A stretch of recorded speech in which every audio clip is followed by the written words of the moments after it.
April 22nd, 1995, the day Zuzu Verk made her first mark on the world. You know those t-shirts that say, I'm the first and I make the rules, and I'm the middle, I'm the reason the rules are made, and the third says, well, the rules don't apply to me. That's Zuzu, exactly. Zuzu's wacky and fun and kind of crazy and a bit of a rebel. Born and raised in Keller, about 30 miles west of Dallas, Zuzu is the youngest of three. Lori and Glenn Verk knew early on she was gifted and destined to make a difference.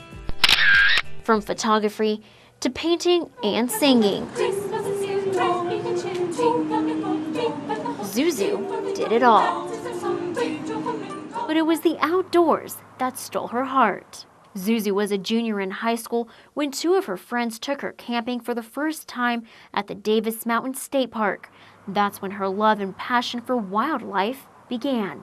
She wants to help save the earth. She realizes that we're not putting a good footprint on the earth, and she wants to change that for future generations, and that's exactly what she's doing. Mm-hmm. That same love pushed her to an internship at the state park.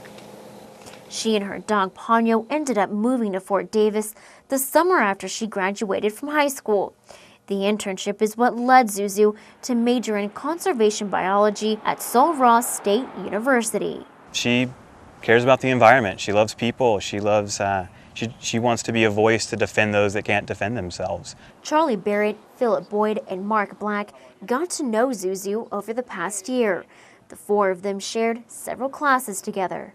You know, I have to study for weeks to get through an exam, and Zuzu's one of those people that can just show up, 5 minutes before an exam and ace it, and she's just, it seems like a really natural process for her. This is my gear, and I point this around. See? She was fearless, just confident, and didn't need her hand held or anything. She was a go-getter. Mark was with Zuzu nearly every day.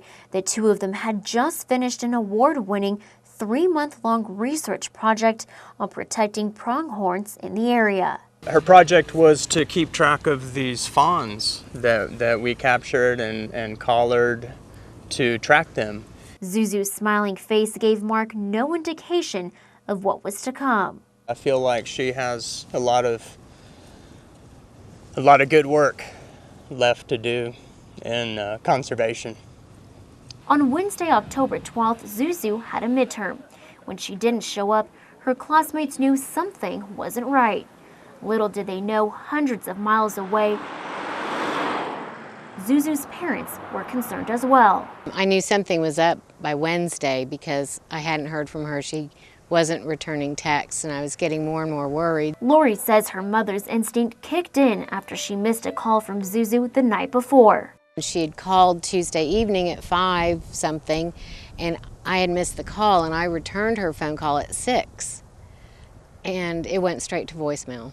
At first, Lori thought Zuzu may have been busy with midterms, but by Friday afternoon, she couldn't keep quiet any longer. 500 miles away from Alpine, Lori reached out to the only person she had contact with in town, Zuzu's on-again, off-again boyfriend, Robert Fabian.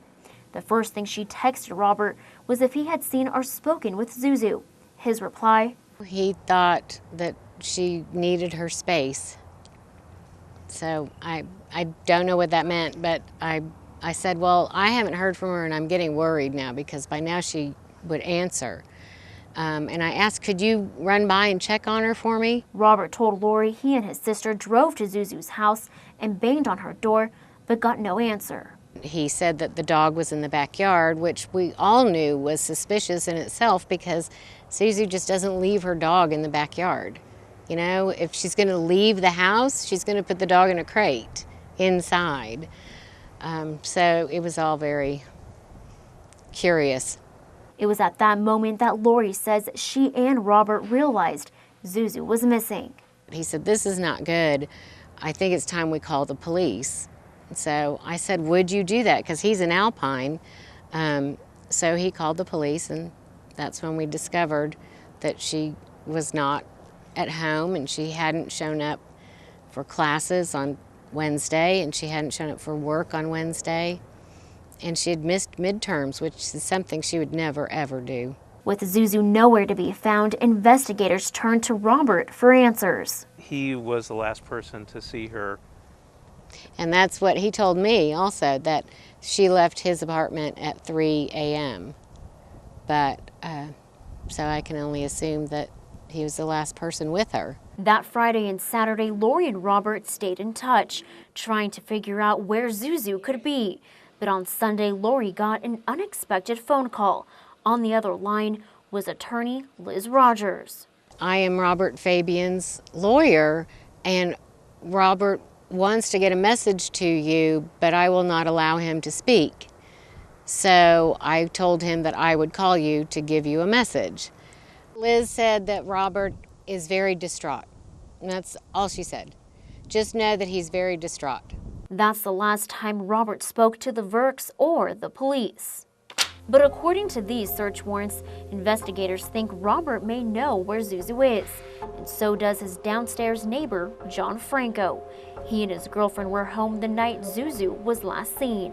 You can hear him moving or stuff around, playing music, and then she shows up. They make dinner like at 9, 10. You can smell their food, and you can hear them conversation and then laugh a little bit, and then it got quiet like after 11. But that silence didn't last long. We just heard one, like, shut the F up, and that was it. Franco says the couple argued often, but that night stood out. He says Robert kept pacing back and forth across his apartment, and then just before 3 that morning, Franco's girlfriend heard a loud thump. But for some reason, neither of them called police. She wanted me to go check, and so when I went to go check, it was just Robert. Franco says he saw Robert get into his car and take off without Zuzu. Her car remained parked outside his apartment, but it was gone by Friday. Now take a look at this timeline, outlining what happened after Robert left his apartment that morning.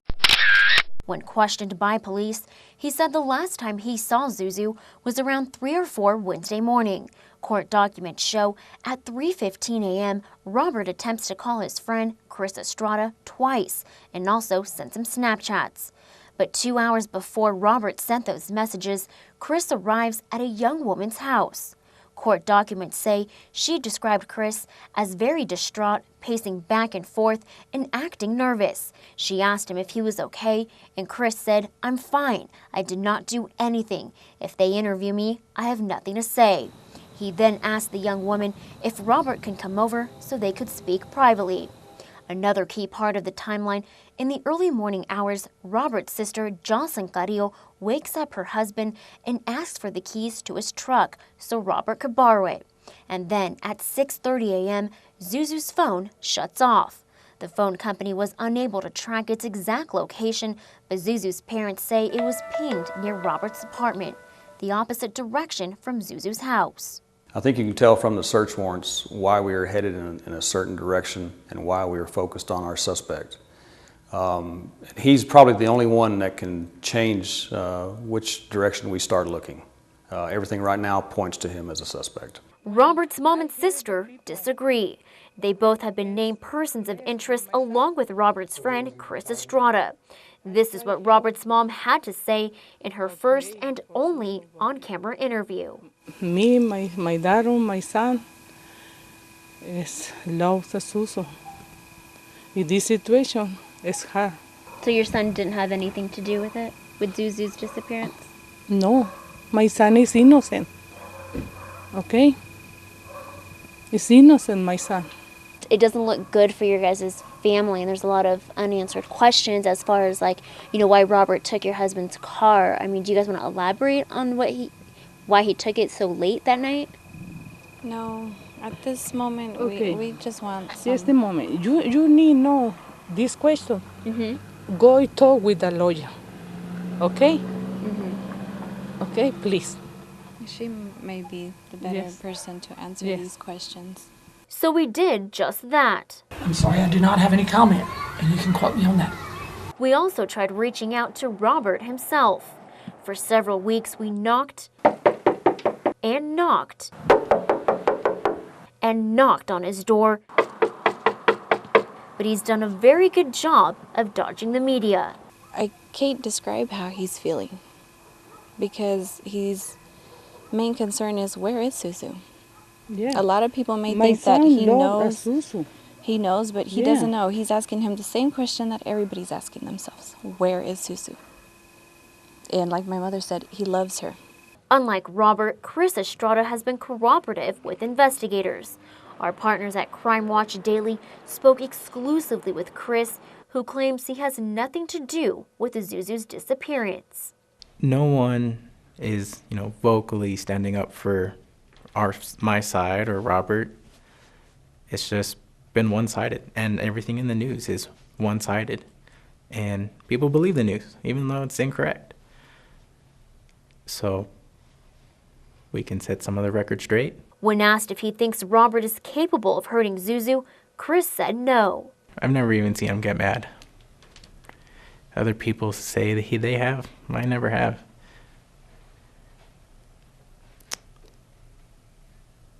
And, Sheriff's Department was telling me there's mounds of evidence that suggest he did something. And I don't really know if I believe him. In my opinion, they will say anything. And as for why Robert is refusing to cooperate with the investigation, Chris says, if the Sheriff's Department was telling me the truth, they said they went and questioned him and poked a couple holes in his story. Whatever those were, I don't know. And he just stopped cooperating and asked for a lawyer. Maybe if he felt attacked, maybe he did want someone to back him up.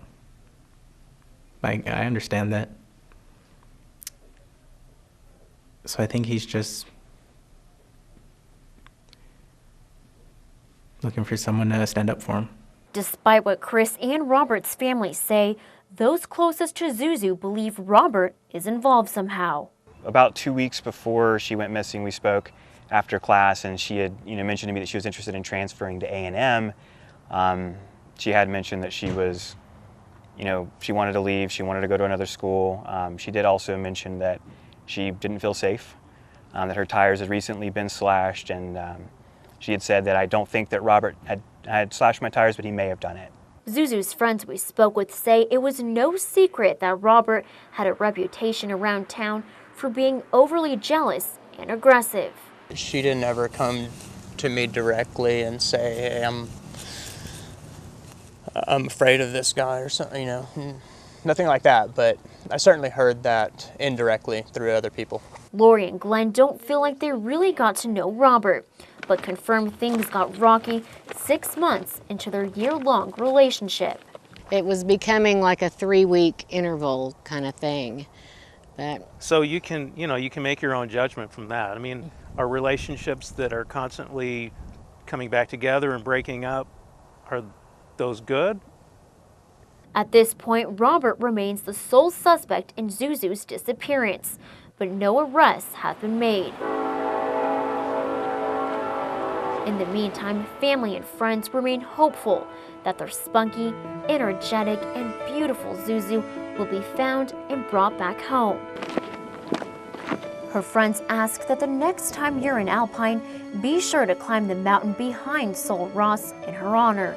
Not only is hiking Zuzu's favorite thing to do, but you'll find a special surprise at the very top. She woke me up early and she was like, hey, we're gonna go hike this mountain and we're gonna go paint on this desk because somebody wrote some stupid stuff on it and we're gonna fix it. And that's what Zuzu did. She made the world a better place, one small act at a time.